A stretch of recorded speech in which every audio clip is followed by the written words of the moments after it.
Anyway, at any rate, let's talk about TJ Dillashaw because he's taking drugs that he ain't supposed to be Yeah. taking. Yeah. So, all right. So I already had a little rant on TJ Dillashaw. So you go ahead and tell me what you feel, and I will add anything to that that needs to be added. Well, I saw your rant. I enjoyed it very much, Oh, and thank I you, agree with. thank you. No problem, man. I Oh, love I let me love get giving my. you praise and credit. I just feel so. Whoa, I feel so.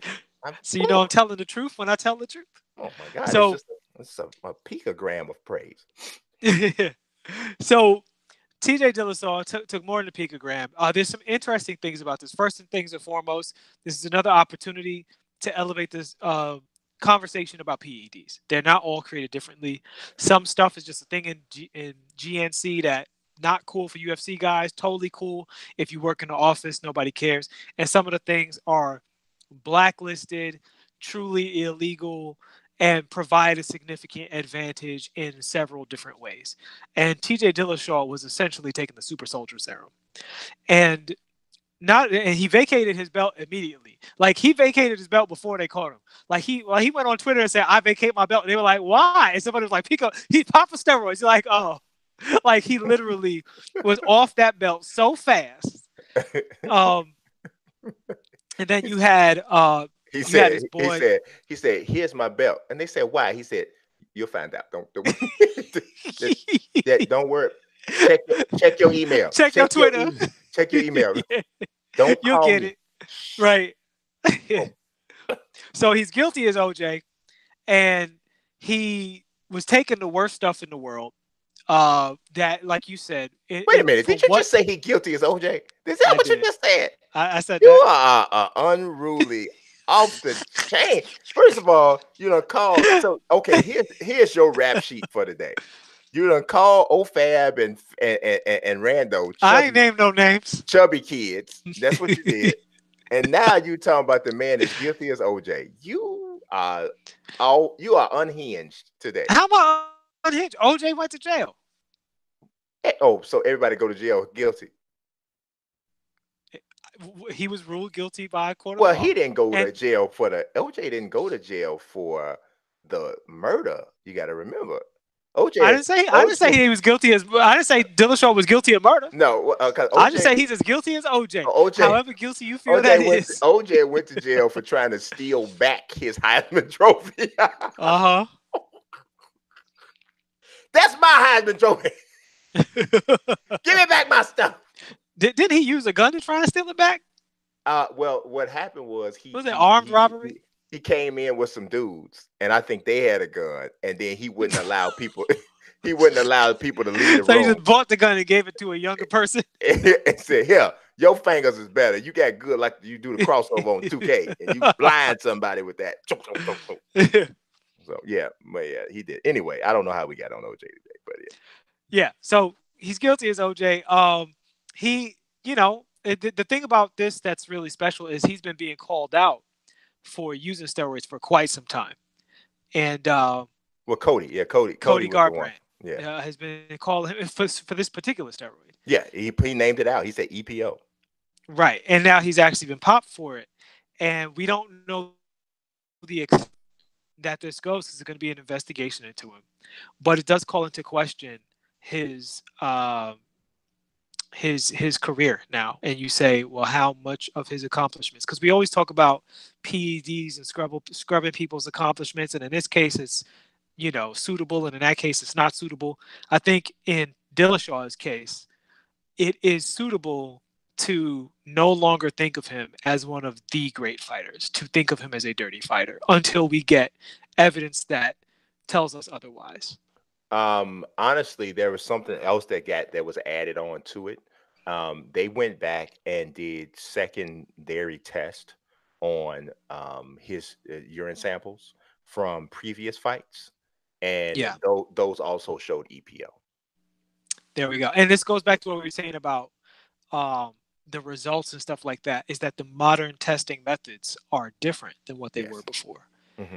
So, and not to compare it to John all day, every day, but the picogram joke comes with the fact that the reason we're even measuring that small, remnants that small, is because we now have the capability. And it's If relevant. you right, if you rewind back 10 years and you test everybody under those circumstances, you might come out with a whole lot of different results.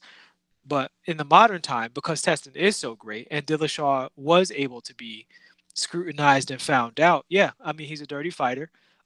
2 years, I don't even think it's a clean 2 years. I think it's 2 years and we'll talk. I think his stuff is so his infractions are so severe that I wouldn't be surprised if it wasn't a good long time before he wasn't able to fight again. Well, here's the thing. It is clean that he can just come back in 2 years, except for the fact that um, he may have to be reinstated. I don't think that will be a problem if the UFC still believes he can generate them money. I don't think that'll be an issue. The UFC allows all kinds of people into their ranks. I mean, Greg Hardy beating on girls. I mean, it's all kinds of stuff going on, right? So, if they believe that the person can make them money, they'll be back. They'll be back but here's the thing: by the time he's eligible, he'll be 2.5 weeks shy of his 35th birthday, Yeah, and and he'll be clean. He and might he'll be and a he'll crow he'll cop situation. right he'll be clean. Yeah, And you don't see as many mid to late 30s top level performers in the smaller weight classes. correct. I totally agree. So that's another thing about it. Especially a Uh, striker. especially I mean, but no, Dillashaw is a fantastic wrestler too. He's no, well, I mean specifically, he's not a submission guy. No, he's not a submission. He's a ground you, stay on top of you, beat you down kind of guy. That before I don't know when nobody, I mean, I'm sure somebody knows, but I don't know when the EPO usage started. But there was a time when the primary portion of his game was really built in the wrestling aspect. But his career took off when he started to implement more striking and having the wrestling as something in the background, right? I mean, as a backup, so to speak, because I mean, I can't remember the last time I saw TJ use a great deal of wrestling. Hmm. And I mean, it might have been Takeya Mizugaki or something. Now a fight like that, I can't remember the last time. And that begs the question: is do we know for a fact that his wrestling is high level enough for him to make a career off of it at the highest level?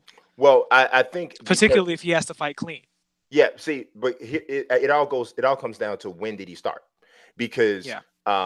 the wrestling for him is in his background all the way back as an amateur wrestler. He has that background. Um, what what is being said by his people, like his supporters, and I'm talking about like people in his camp, the statement that they have released since then is that he succumbed to the pressure of trying to be a certain guy. Um, and I make this analogy all the time, right? As somebody who used to work in sales, right? I used to work in sales, and I was pretty decent salesman.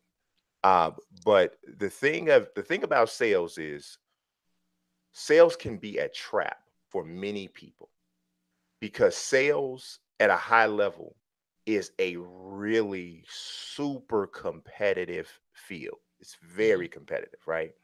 And the more you sell, the more you start to come into the knowledge of little shortcuts and little things that you can do that cheat the system that either get you higher numbers, which generally result in more money, more attention, more praise, blah, blah, blah, blah, blah. And as a competitive salesperson, there's a time in your life or multiple times in your life where you're faced with the question as to whether or not you're going to try to sell dirty, essentially, right? Or if you're going to just keep doing the system the way it's supposed to be doing, and where it gets tough for people. And I think this is a really good analogy in comparison to steroid, right? Because where it gets tough for people and where sometimes people slip is they might be doing it right at one point, right? And then what happens is they see peers achieving and they know that these peers are doing or they suspect that they're doing it the wrong way. They suspect that they're cheating. and then they get frustrated or they get caught up in the competition aspect, dynamic, and they go, you know what? I'm about to do the same thing. They're the people who exposed Barry Bonds. Um, and Barry Bonds never was proven of anything. It's just one of those things that people believe, yeah, it's true. I mean, there's a lot of evidence that would support it, but there was nothing ever concrete ever grabbed about Barry Bonds. But the people who did talk about Barry said that the conversation that he had was that he watched Mark McGuire and Right. Sammy And Sosa Sammy Sosa. And they hit were like, 70 and 66 home runs, and he told somebody, if I take that, I will shatter everything that they did, because I'm a better hitter than both of them. And if I did it, watch and see what happens. And hmm it's the same type of dynamic. People succumb to that competitive environment, and competition can bring out the best or the worst in you.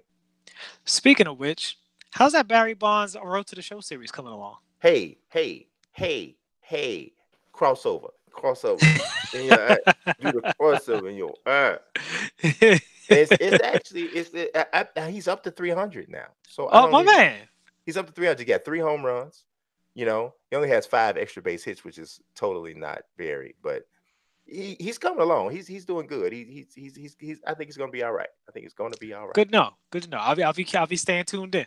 And Slim Pepper Jack is on his way back as well too. So I need y'all to I miss Slim Pepper. That's my favorite show. he's my guy. He's my guy.